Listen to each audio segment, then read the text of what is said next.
Okay, so we are on day 2 of Mishlei Chav Gimel Chav Beis. Shema la'avicha ze yelad. I can never say that word. Yeladecha. I think because my mind wants to not say it's your child, because that's not what it means. So like my mind automatically like flips it. I think I want to say yeledecha, but that's not how it is. Ve'al tavuz ki zakna imecha. And do not, so listen to your father, this one who begat you or sired you, and do not degrade or scorn when, for, if your mother is aged. Yeah. And Alter says, listen to your father who begot you, nor despise your mother when she grows old. And I kept that there because of the to highlight the aseh and los aseh nature of the phrasing. So our questions are: what does Shema mean in this context? Does it mean listen, hear, understand, obey, understand, or obey, or all three? 2, what are you listening to? Presumably, it's the Musar type stuff that was given in the previous pasukim, but maybe it's more than that. 3, why is Ze Yeladecha a reason to listen to him? Right, just the fact that he begat you. Your decision to listen should be based on the content of what he says, not on your relationship with the speaker. Kabel emes mimi shamra, accept the truth from whoever says it. And also, should you always listen to him? What are the parameters of this advice? I'm going to make that a separate question. Okay, 5, why specify your biological father as opposed to other pasukim about fathers in Mishlei, which can apply to the one who raised you or to your teacher? Also, within biological father, does this extend to earlier generations? 6, what does tavuz mean in this context? Let's just say, I'll just put the 2 things here. So disparage verbally, scorn mentally, something else. Okay, and then how would you be doing that? 7, what does Zakna Imecha mean? Does it mean like objective, like she is like actually old in years? Does it mean she's feeble? Does it mean relative to like you? Does it mean relative to her peers?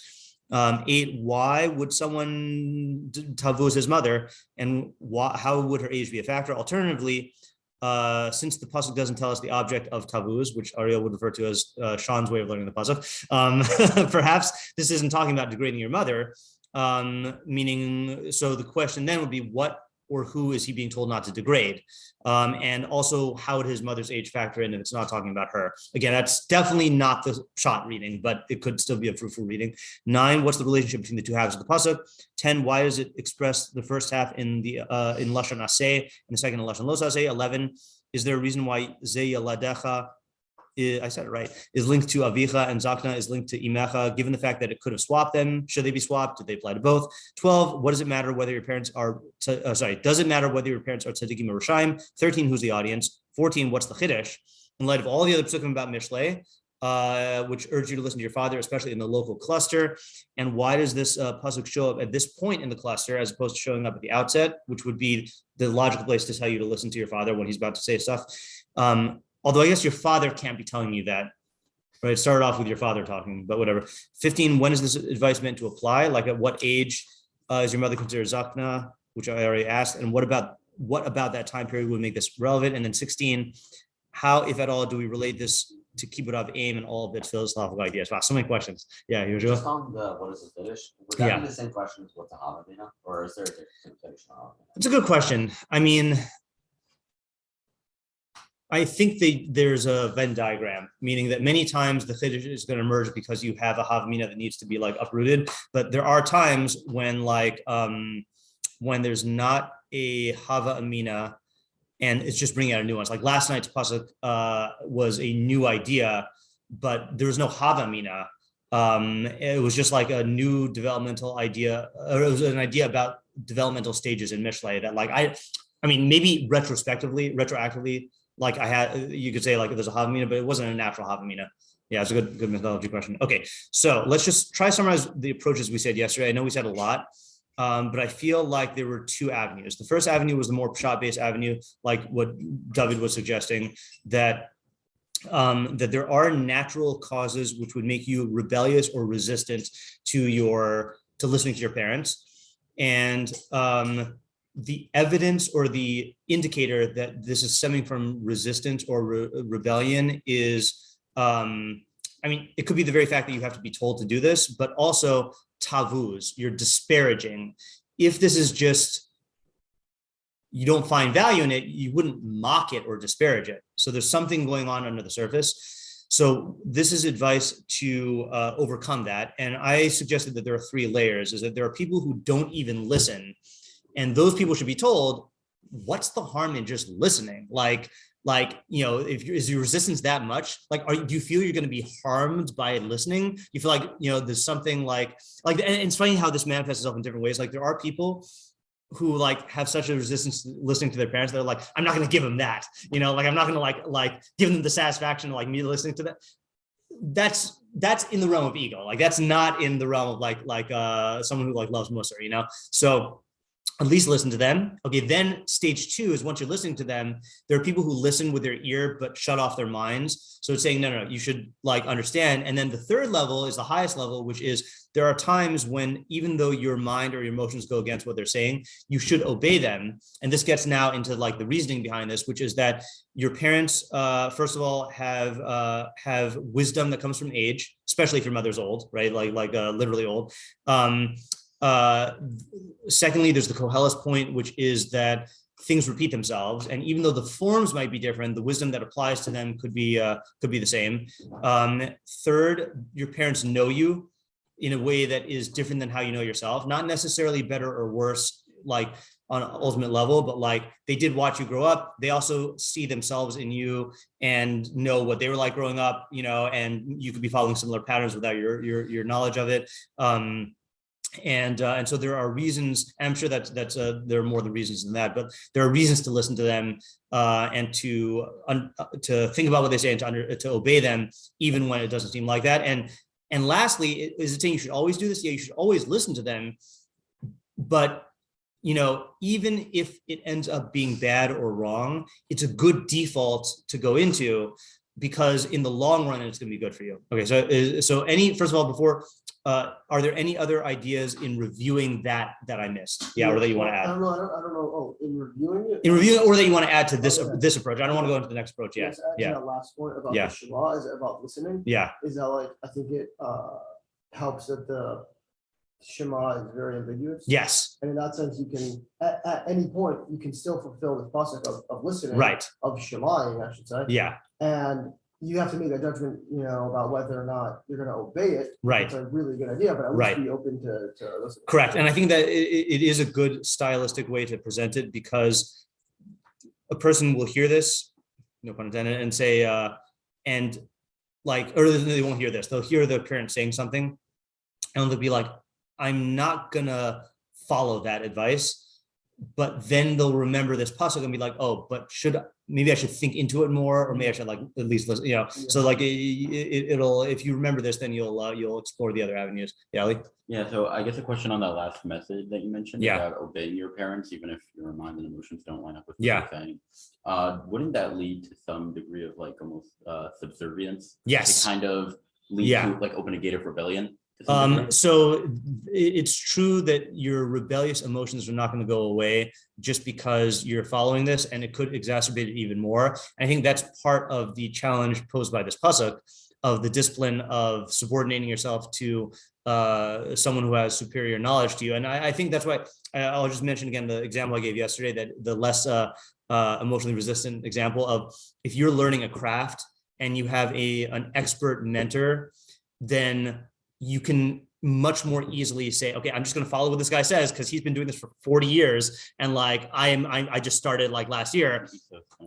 Let's say it again. Like ethos kind of. Yeah, right. Exactly. So that same thing can apply to your parents also. And yeah, does it evoke rebellious reactions? Yeah, but maybe this is like the place to work on them, And you got to remember also, by the way, not to go into the kibbut av aim thing, where does the Rambam codify Hilchos kibbut av aim? In Hilchos Mamrim. And what is Mamrim?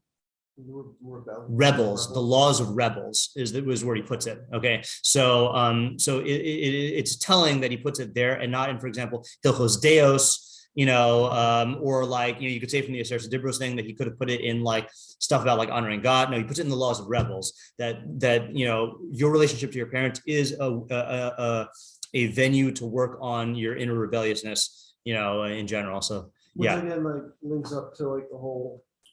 Kibbut av aim comes from like an idea that gets you to kibbut of a makom. Yeah, correct. Yeah. Makes sense. Yeah, good. Yeah, Ariel? How are you how are we understanding the biological fallacy of this interpretation? Sorry, the biological, you said? Yeah. Yeah, meaning that I think that when your mother is old, according to my interpretation, when your mother's old, and again, I think each one applies to each one. Like your mother also begat you, and your father is also old. You're like, oh, they're from another generation. Like their wisdom is outdated, so it's easy to dismiss them for that reason. Or like they're old, they're not in touch anymore with what the facts are, yeah. Well, my question is really like, I mean, can't they apply that to anybody else in that generation, not just their Yeah, but I think there's a lot more resistance to your own parents. And I think answering your other question about the parameters, I think, yeah, this can definitely apply to your grandparents, and this could apply to other older people in general. In fact, what was that? I was gonna say it's like the whole like boomer thing. Yeah, right. Yeah, exactly. Yeah, that's a modern manifestation. Let's go Yeshua, Eli, and then Ezra. Yes, just a point on you mentioned like following the craftsman. Yeah. But they're like, you see him continuously work on his craft. Whereas with your parents, you're also seeing them fail and do things incorrectly. Yeah, and that's why they're wiser, right? Yeah, is that if that failure gives what's the Failure is the mother of innovation. No, I mean that's true also, but that's what I was thinking. Oh no, just give me 1 second. Just give me 1 second. There's a very, very like cheeky way to say the thing of like, what's the secret to the novice asks what's the secret to success, and he says good judgment. What's the secret to getting good judgment? Bad judgment. It's like there's and that is a category, especially when your parents are much older. I think when they're raising you, then they're too close to they tend to be too close to you to maybe be able to like objectively look at their own failures and then give the wisdom to you. But like when they are older, both because of the age and because of the distance from you, and because you're also older, then it's possible that they will be able to like reflect back and say like, yeah, I made all these mistakes with you, or like with your siblings, or like, whatever. And like, this is what I gained from that, or whatever. Yeah. So my point is that it would be easier for the kid to rebel against the parents when they see them failing, whereas with craftsmen, they don't necessarily see them failing. That could be, but I think that first of all, I happen to think that if the craftsman is not talking about failures and mistakes of his own, then that's not necessarily the type of mentor you want. I think like people who like idealize their mentors, or mentors who allow themselves to be idealized, are good for certain things, but like that's not the type of mentor I seek out. It's a valid point, but again, that's something you have to overcome also, yeah, Ellie. Just I guess to that point again, where we talked about your emotions and mind not lining up with you obeying your parents, right? So wouldn't, I guess another way to phrase it, kind of not just lead to like a chance of rebellion, but it would bottle up a lot of emotions and kind of, like it seems like just okay. So I think what's happening here is No, I think this is a classic Mishlei learning mistake. Okay, and which I think we're hovering around. Okay, which is there is a certain okay. This I'm going to say this for a second. This is a qualitative mistake and also a quantitative mistake. Okay, the qualitative mistake is to assume that any pasuk that deals with a topic must fully deal with the topic. Right. So, for example, this is dealing with overcoming rebelliousness. So it's tempting to say Shlomo's got to answer all questions that I have about rebelliousness and show me how to fully integrate this. And that's not the case. Like, for example, when we saw, I think the only example of this that we've done recently is last year we went through all the pasukim about leitzim, and you saw how each pasuk about a leitz, some of them were about the universal personality, some of them were about one feature of the leitz. Deal with the leitz and stuff like that. Exactly. Yeah. So I think that. So that's the qualitative mistake, is to automatically assume that this is going to answer all the questions. The quantitative mistake is something you only get through intuition. And also like there could be disagreements of like, how much is it right for me to demand of the pasuk to answer certain questions that I have about this thing? So like, it could be that like, I'm making the claim here that this pasuk is not addressing the full scope of like how to deal with your inner feelings of rebelliousness. It's giving you one piece of advice, and it's a practical action-oriented advice, which is, despite the fact that your parents are old and that they're your parents, listen to them, put effort into understanding them, and in some cases obey them. And that's the scope of the pasuk, So I think these are all good questions, but I don't think we should say that this is, and yeah, this is going to bring up other challenges of like, that it's going to bottle up the rebelliousness, and maybe there are other pasukim about like how to like, channel that properly. Like that was that's the story. I've heard this about Rav Chaim, but I don't know if it was about someone else. That like it doesn't sound like a thing Rav Chaim would say, but I don't know. There's every midah has a purpose, like there's no such thing as a bad midah, right? There's just like bad uses of it. And so someone says, what about the midah of apikorsis? And he says, yeah, when your Rebbe says a svara, you should be an apikoros, and you should like attack it and question it and not accept it, and be fully like, on the, so like there are the pasukim that deal with how to channel your rebelliousness in healthy ways. I just don't think this is dealing with that. Yeah, Ezra, and then Ariel after that. Are you learning there to be a difference between Shema and Al Tavuz? I liked what David and others said yesterday. I think. Did anyone remember any idea? I thought we had a good distinction between Shema and Al Tavuz. Well, I mean, okay. Here's what I'll say today. Today, there is an assay component and an avoiding a low assay component. The assay is what we said about the idea of Shema, and Al Tavuz is addressing the bad decision you could make. And I think there is a working on both angles, like both. I think you need an assay and a low assay here. I mean, you can do can you do the action of like obeying, but also scorning? Is that possible? I think if you did that, then it would, the lingering inner scorn might jeopardize your actual obeying. Like, for example, they're like, this is a thing that like kids do, but I've also seen it like in high schoolers. Of like listen, I used to teach study skills, for all the high schoolers, and like my mantra would be that not every technique works for every student, but you have to be willing to try it, because if you haven't tried the technique and given it a good try, then then you can't say that it doesn't work for you, So let's say I'll give a technique about studying, and like there'll be a ninth grade like, Raj, I tried it last night and it didn't work.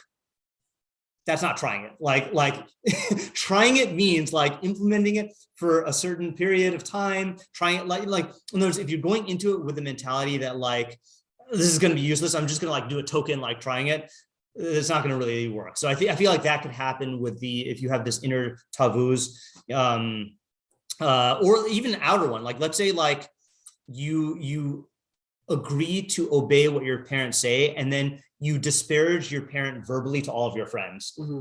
That's going to slant you in terms of of like not making you open to like actually like trying this out, Like, I was thinking like even like a one-off where like your parents tell you to do your chores, like you do them, but like stomping. Yeah, exactly. Yeah, right. Yeah, right. Yeah. Does that answer your question, Ezra? Yeah, thank you. Yeah. Right. Yeah. What if you're smarter than your parents? Meaning, like, I think in Capellas it mentions that, like, one had experience, one had, I don't know, like 40 people. Right. What three of them or something, and like the last one was like a company. Like right. So first of all, being smarter than your parents does not necessarily mean that you're wiser than your parents, right? That there's a type of wisdom that is not a function of IQ, and it's not necessarily a function of like analytical ability, that ultimately there's a wisdom that is a function of like life experience, which is why that's one of the reasons why it's a chiyuv, in addition to standing up for chachamim, you stand up for old people. Mm-hmm. And there's Rashi says the reason because we've seen like Ma'aseh HaKadosh Baruch Hu, but like the Sefer Chinuch says because they've acquired wisdom through life experiences. So there's that. Secondly, your intelligence can be a liability.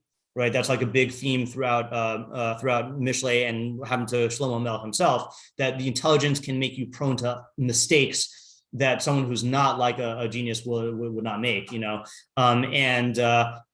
also, like for example, falling in love with your own intelligence can blind you. Like you can be very intelligent and have severe emotional biases that shut your mind off. And like listening to your parents can be an avenue to like uncover those biases. Yeah. Okay. Then we're still reviewing. Then we had Sean's approach, right, which was about so I'm going to start off with the Zakna Imecha, which is, and you apply this to both parents. It's not like unique to mother, right? That this is talking about a situation that you get to where it used to be, the life cycle goes, you're dependent on your parents, and then you become independent, and then they will become dependent on you, either for money or care, whatever it is. And there can be a resentment that is built towards that relationship, which could just be a pure resentment. It could lead to feelings of superiority or power, or like, and what was the idea?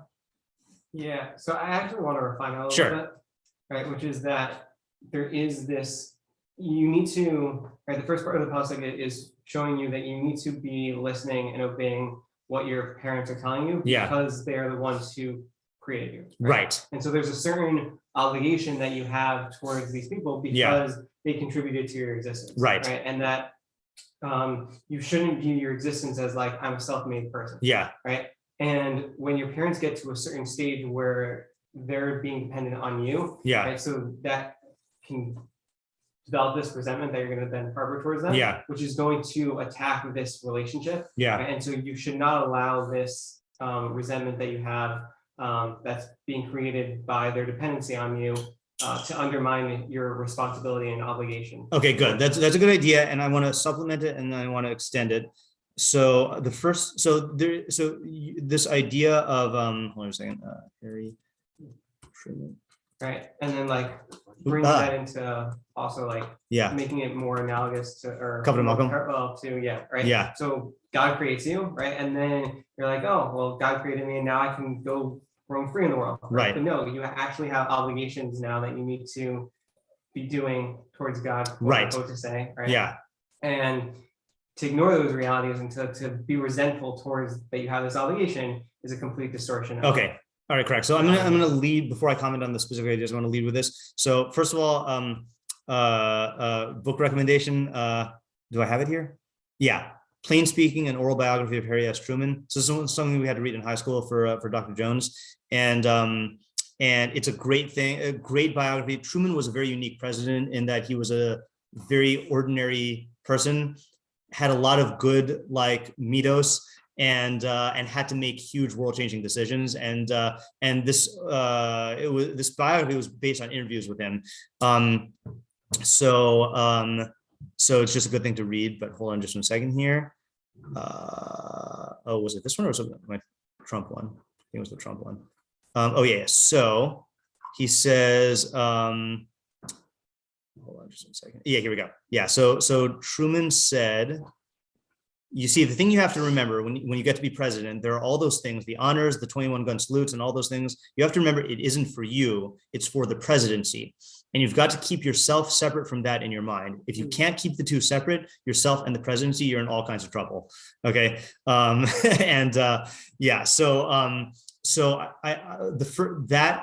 is the first time I realized this idea about kibbud av v'aim, that kibbud av v'aim, I feel like a lot of the resistance comes from the fact that you feel like you're honoring your father, the person, or your mother, the person.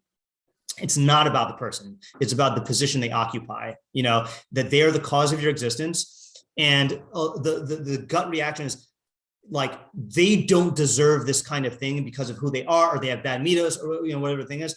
You're not giving honor to the person. You're giving honor to the position they occupy, namely the cause of your existence. And that's why you have to do kibbud av v'aim, even if they don't raise you at all, right? If they're just your biological parents, the fact that they caused your existence is what brings this honor. And that's the bridge to kavod hamakom, that God is the cause of their existence, et cetera, et cetera. So I think that could be the way to implement this idea here, which is that at the end of the day, they are the cause of your existence, and that is machayev you in kavod and mora towards them, irrespective of how they treat you or how much wisdom they have to offer, et cetera, et cetera. Yeah.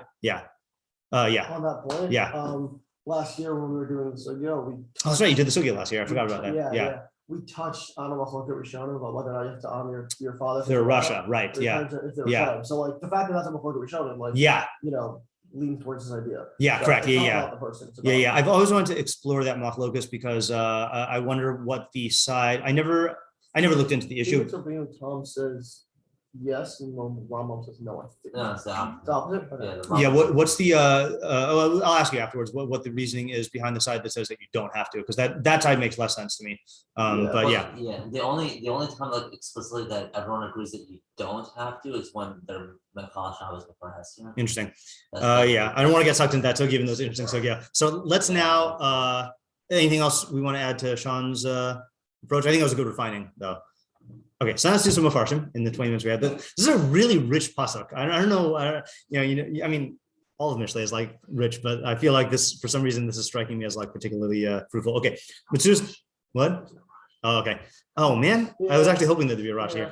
Okay, Mitzudas David. This is going to be for any women listening. This is going to be a little sexist.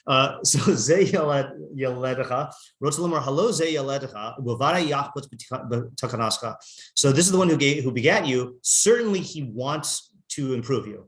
He desires your improvement. Okay. Ki zakna, af im zakna imecha. Even if your mother is old, lo tavuz amoreha. Don't disparage her words. Lomar saying lo basave ta'ama, saying that there's no reason in elders. I looked up that quote, by the way, and I don't think he's using it for the context, but the full quote is God says, and I don't know what the context of that is. God says, there's no wisdom in elders and there's no advice in youths. So yeah.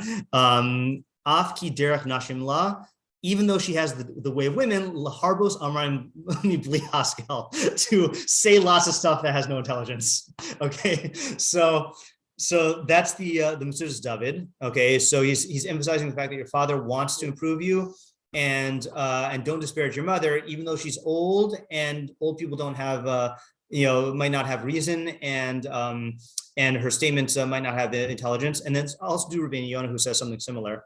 Rבינו Yona says, Shema la'avicha ze yaledecha, she'ata yodea ki ahavaso zacha elecha. You know that his love of you is this is an interesting phrase, is pure towards you. Okay, so I don't know if that's just referring to the fact that a lot of love is based on I don't want to call it politics in the sense of like politics, but like there's certain types of love that are based on like a cost benefit analysis or an exchange, or like what you get out of them or what they get out of you. Biological love is not like that. Like there is a certain like inherent feeling of affection just from the fact that like you're the child of this person. So v'tochachto me'ava tzrufa v'ne'emana, and his tochacha comes from refined. See, that's another. Zacha and tzrufa are both like metallurgy words, right? Of like refining the impurities, taking the impurities out of the metals, v'ne'emana, and trustworthy. Okay, so that's what he says. Okay, he says, don't disparage your mother, even though chachma is not common in women. Kizakna, because she's old. V'yishla chachmas hanisyonos. Oh, there you go. So she has the wisdom of experience. Al kain lo tavuz la. Therefore, do not disparage her. So that's explicitly addressing what you said, right? Is that she might not have smarts, but she has life experience. And it's interesting, by the way. He's not going to say this, I don't think, but like it is an interesting thing that like in certain cultures, there is a category of like the wisdom of old women. Mhm. There's two categories of that. There's like the full superstitious like wisdom of old women, but there's also like knowing how to deal with like life stuff. Like that is It's an old woman thing or old people thing? there is an old people thing, but there's a specific old women thing. I'm just Why wondering. women of the village, Yeah, right. Yeah, exactly. I would say. Yeah. See, it's a riot. Yeah. I'll see if I can find examples of that. But okay, anyway, like for example, like a lot of medicine people are like medicine women, medicine not meaning like Western medicine, but like cure. Herbal. Yeah, and like also spiritual guidance type of stuff. That's a little folky, no? There's overlap. Yeah, there's overlap. Okay. So he says, "Akin lo tavuzla." Therefore, do not disparage her. Ki ta'id lacha al asher shamu ozneha v'ro'ina. Well, that's another thing that women have. Okay. He says she can testify to you about what she's heard and what she's seen. So that's another thing, is that there is, again, we're playing into stereotypes here. Okay, right? Is that women have a lot of gossip, right? That they hear a lot about life experiences. What is their life experience, but also talking among the other women. Let's say, like in the stereotypical in the village, right? In the towns, women spend all day talking with each other about what goes on in the town. So they've got a lot of like data, to draw upon. Yeah. Yeah, Yentels, right? Yeah, right. Did you say Yenta? I said Yenta. Oh, okay, yeah. Is it Yenta? I don't know. Oh, it is Yenta. Okay, yeah. One of them is a musical, and one of them is a Yiddish word, and I never know which one's which. It's a matchmaker, huh? That's what I thought. Okay, I don't know. I don't know Yiddish. Yenta means like a gospel. Like a gospel, yeah, right. I don't know if her name is Yento or Yenta. Yeah, I don't know. I never saw. I was gonna say either of them, but I saw Findle on the roof. Yeah. Yeah, right. All right. V'yesh lefarish. You could also explain al tavus ki zachna imecha, al tavus l'devareha. Don't disparage her words. Oh, that's interesting. So the first one was saying don't disparage her. This is saying don't disparage her words. Afa pisha zachna, even though she's old, v'hi lamasa al acherim. She's a burden on others. There you go. Because she needs someone to take care of her. Vein ezrasa ba, and she where's the ba? Oh, that's just a phrase from Eov, and she has no help. There is no help in her. Maybe that means that like you can't get help from her anymore, so she's dependent. That could be. Yeah, her help is not in herself. She can't help. I think it makes more sense. Yeah, that's interesting. So it is. I think that is alluding to your idea. In this, I mean, I don't know if he takes it in the same direction, but the fact that you might be inclined to disparage her words, well, it's actually a mix. It's a mix of your learning of the facts and the way we were learning the practical advice, which is don't disparage her words because she's dependent on you. Not going in the whole kibbutz of aim route, but yeah. I'm assuming this is all like assuming that the person is sane, right? That, like as they get older, they don't lose their mind. Well, Sean's idea would not be dependent on that. Right, because if they're even if they are senile, they still cause your existence. But if they're senile, you don't have to listen to their words, obviously, right? You have to obey them. Yeah. What was that? You don't have to obey them. You don't have to obey them either. Be like, you're yeah, right. You should listen for chesed purposes or whatever. But yeah. But does that answer your question? Yeah, David. One other thought, both from Mitsuda, he's saying and then also. Yeah. I think that as much as even if there isn't like a well thought out what is being said, I do think that there also is like a certain intuition that these people might have. Right. Even though they might not express these ideas. Yeah. Like they might not express it in a well formulated idea, so it can sound really dumb, really stupid. Right. If there is like a good intuition there, I think there is then what to not just disparage and like, oh, that was dumb what you said. Yeah. Like, wait, this person does have some feel for something. Maybe what they said was not a well said idea, but there is what to look into. Right. So that is a chazal, right? Don't disparage. I've actually like played. Yeah, right. Anyone know what chazal I'm thinking of? No. I think it is going to be on. Where are we here? And I'll answer one of them also. Yeah, go ahead. Especially if you're going to play that in with all the life experiences or all the gossip that they've had or anything else like that. That maybe they know like, oh, he's about to play into this same thing that's happened to people over and over again. And they might just say it to him like a really bad way or not in an intelligent way. Yeah. They know that there's something here. Right. And you have to do your own work then to decipher what. Okay, that's a good point. Intuition said in a poor way. Okay, that's a really good point. Okay, so I'm just going to support this with a chazal first. Yeah, so it's in Nida Mem Ham Beis. The drasha is on the word Vayiven Hashem Elokim Es Hatzela Asher Lakach Min Ha'adam L'Isha V'Yivehel Hadam. God built the side or the rib that he took from man into a woman. So it's commenting on the weird use of the word Vayiven. He built instead of Vayatzar. So the Gemara says, Amar Rav Chisda, Mai Dichsi Vayiven Hashem Es Hatzela, M'lam Shenasan HaKadosh Baruch Hu Bina Yisera V'Isha Yosemi V'ish. God endowed women with greater understanding than men. Okay, right. Now, whole question about like, this is also in this year's aborted shiurim graveyard, okay, or repository, okay. I tried to prepare a whole shiur on this for weeks, did not come together. But whatever this means, there is some dimension of bina that women have more than men. Bina typically is intuition, in the sense of like, for at least induction purposes. It could be deduction also, but like. So there is a certain type of wisdom, and I think what W is saying is true, is that you might disparage it either because of the stereotype of women or because she's not expressing it well, because she's not trained in analytical thinking and svara and all this other stuff. But like, don't dismiss it because of its outward form. One of the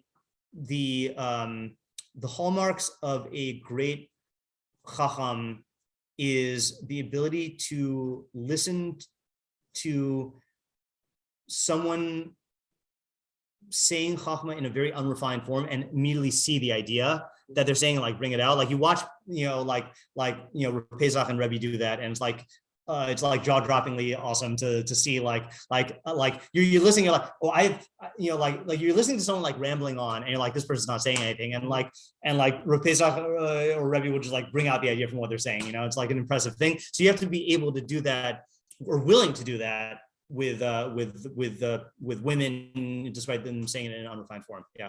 Yes, that kind of, I think, lines up with, I remember we were talking about this like 1 or 2 weeks ago about how a lot of women, even throughout Tanakh, seem to have better intuitions about what's, for example, best for their children. So Bathsheba knowing that Shlomo deserves the throne, or Rivka knowing that. Right. That's good. That's a good point. Right. Yeah. So specifically in regards to children, you're saying that, and to you, children, right? Yeah. That's a good point. Yeah. Yeah. I think there's an American saying. Mother knows best or something. No, something about like the intuition of women. Oh, yeah? There's like an English saying about it. Oh, interesting. Okay. If you think of it, let me know. Yeah. Okay. Let's do, I haven't looked at this yet. I'm kind of in the mood to do the Malbim. We haven't done the Malbim in a while, and I feel like you'll have something interesting to say because of the division of the two things. All right, let's see. First of all, is he going to define, wait, this is the different pair. This is a different pasuk. Where are we at? We're pasuk 22. Yeah. Okay, so he doesn't say anything there. In Bir Ha'inyan. Shema la'avicha ze yaledecha mitzavehu sheyishma v'kelba chukei hachachma mi'av. Okay. All right, so that's different. So, okay, this is going into Malbim lingo. I don't know why I'm surprised. Chukei hachachma means principles of chachma that you can't prove through your intellect, which is why he says, you shouldn't doubt the tradition he's passing on to you, and think that he's bequeathing you falsehood. This might not be relevant to what we're doing. Let's see. A father's not going to bequeath falsehood knowingly to his son. So too when you accept the ways of minhagim from your mother. Right, so thinking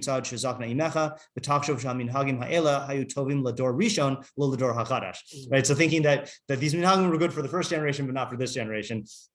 And that they're good for old people, but not for youth. Youths who the boilings of desire burn in them. That's a good description. So that's like we were saying also, I think in the pasuk about moving the eternal boundaries of like this automatic feeling of they didn't know what they were doing, but there are many things you could be missing out because of this like boiling of youth in you that could cause you to dismiss like the mother's wisdom. Like I'll give you an example of this. This is not something that what do you call like I'm sure we all have examples of this that our mothers raised us with, but like that my mom raised us to always help like clear the table or help like ask like the host like what we can help with, and it's surprising how many people that I've like eaten meals at who have been like taken aback and shocked by that it's uncommon, and I'm like, oh, like that was good advice that my mom gave me, or like it could be about like social thing minhagim like that, or personal minhagim, like again drilled into me from the time I was a youth. My mom says, you should always ask because all they can say is no. Yeah. Now I know that's not always true because sometimes they can get mad if you ask, but like the amount of times that I've implemented that advice and it has resulted in like benefits that I never would have like gotten if I had just like assumed that like I shouldn't ask, like that kind of wisdom, that only can come from like your mother raising you to like say that is that's what I'm associating to when I see this, the minhagim thing. Yeah. Okay. Who do we want to look at next in the next 5 minutes? A lot of these meforshim take this in with the next pasukim, like the Meiri, and I think we'll have to wait for that one. Maybe the נחmiash will give us Rashi type interpretations. Let's see, נחmiash, because he brings down Chazals a lot. Bottom right. Klomer afu pi shazakna imecha al tabuzla v'tam ki kamo ki rachav barzal shetamo kamo afal pi. Okay, so ki means because, even though. Okay, fine. Vish meforshim tam ki nesinas tam lut al tavuz. Some say that the word ki is giving a reason for why you shouldn't disparage her. Klomer al tavuz ledabreha ki zachna zakina hi uviyishishim chachma v'orach yamim tavuna. So it's saying davka because she's old and she has a certain type of wisdom, you shouldn't disparage her. Okay, umashal hedyot, ordinary example. Misha hosif alecha yom hosif alecha davar. With each day you live, you get another thing. Okay, I guess that's an English idiom, not the one you were thinking of, right? With each day that goes by, you learn something new, right? So he's saying like she's had more days, she's going to have new things to offer. Through experience and through the testing of times, people will arrive at the depth of things. Okay, yeah. Besof brachos Yushalmi, Amar Rebbe Yossi. Oh, you know another thing I just thought of. Here's another thing. So again, the tendency is to say her advice is outdated because she's from an older generation and the stuff that she views as normal and stuff doesn't apply. But here's the other thing. If she is actually old, she's seen many changes of generations. So being able to have advice about transitory periods or transition periods is a thing that she can have. Like let's say like our parents, saw the transition from a non-digital like internet-y world to a digital internet-y world, and so even though they might not be like able to use technology, they witnessed that. So when we go into this next period of like open AI taking over everything, like they might be able to like give advice about like that kind of change. And it is crazy, like the I don't know how old your grandparents are, but like again, what was that? Okay, well that's not going to help you in terms of advice because that's usher. But like my my mom's side of the family has longevity, and like Papa was 98. My great uncle William died at 102, and when we would talk to him, like especially with great uncle William, who was like with it until the end.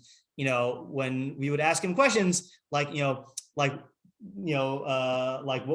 did America start to go bad? He said when FDR took us off the gold standard, and like the perspective that he has is just like crazy amounts of history that he's lived through and seeing rapid, like huge changes. Like, he was in his 60s when the 60s happened, and it's just like so there could be advice that comes from that also, and that could build a different type of intuition of just watching people go through different things. Yeah, seeing different fads. Yeah, okay. And that might be why they don't take seriously what you take seriously.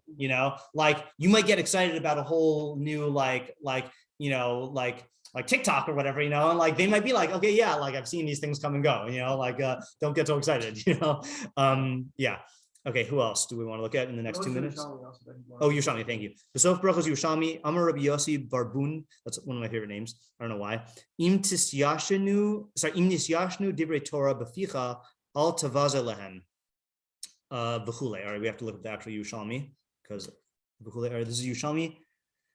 Tes he samaches al. Right. So I don't know if you've ever looked something up in the Yushalmi, but it's impossible. Yep. Yeah. Because the numbering, I don't know what's up with the numbering in the Yushalmi. But you know what? Here's the trick to looking up something in the Yushalmi. Okay. You go to Machon Mamre, and you go to sources of the oral law. And you go to Yerushalmi, and the reason why you go to Mechon Mamre is because what Masechta is it? Brachos is because you could display everything, and then you could do find on page. So it's much easier to do. And then what was the phrase? Nisyashnu. Nisyash. Okay, so it's not going to be there. And so okay. Also, it's Divrei Torah.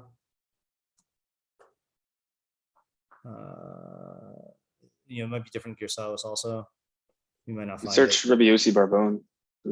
Barbun. Thank you. Yep, there you go. Amar Rabbi Yossi Barbun, im nisyashnu divrei Torah beficha al tavuze alehen ma ta'ama al tavuz kizach neimecha.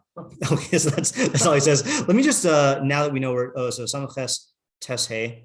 Okay, I mean now we've confirmed that it's in that place. I just want to look at Yerushalmi here and then just see the English. And then they also have a good parish on Ala Torah of Yerushalmi. Brachos, Tes, He, Bun. Yud Zion. Be not contemptuous because your mother got old. Rabbi Yossi bar Abun, there you go, said, if words of Torah become old in your mouth, do not become contemptuous about them. Yeah, so what does that mean? I'm just really curious about this. I know we were over time. Or Lieshrim, that's what I found is a good commentary on Yerushalmi here. Nasu Yishanim Divrei Torah Beficha Shekvar Lamarta Osam Pami Raos. Oh, if you've learned them a lot, Al Tavuz Alehen, don't disparage them. B'Ksav Yad Romi, in the Roman edition, it says Lahem, towards them. Alehem b'Mesir Shalafanenu Hi blah blah blah blah. Matama Matam Altazaz Divrei Imecha Mishum Shehi Zakena. So I guess we could think about what that is. Like, why would you become contemptuous of words of Torah? I do this. I think I do it also. Yeah, I'll tell you how I do it. I don't know if it's the same as how you do it. That to me, like there's certain ideas that to me it's old, and I forget that to other people it's new. So it's not that I'm contemptuous towards it. It's that I disparage it as though I say it's of little value, forgetting that other people are at different developmental stages than I'm at. So I definitely do that, but I think I also do like going to a shiur, or listening to something or talking to someone. Yeah. And like an old, quote unquote, old idea comes up, and I'm like, I have already done this. Yeah, right. Yeah, okay, yeah, that's so bored. Right. Yeah, that's definitely a mistake. Yeah, that's good. Yeah. When someone said, "Oh, is this like the billionth Rosh Hashanah shiur or shiur or something?" Yeah. And I think it was you or Professor. It was like, well, you don't need any more work on Tshuva? Yeah, that's funny. It was like Professor was giving his pre-Rosh Oh wow. And he's like, I like the billion. I hope that person took it to heart, because that person is with that attitude, they're not going to succeed in Torah. Yeah. This, I don't know what it is. I really love this pasuk. Like, this is a really good pasuk. I mean, again, they're all good. But yeah. Yeah, it was really good. At Midbar, Rabbi Ginsburg does like pretty much the same, like 10 or so, 5, 10 or so, much more. So like, especially on a Gimel, like, I've done this thing. And like, at that point, like, I'm not even like, I wasn't even listening as much. Like, I probably could have gotten more from right. But I've heard there's a seminar that does the same thing every time. Yeah. Okay.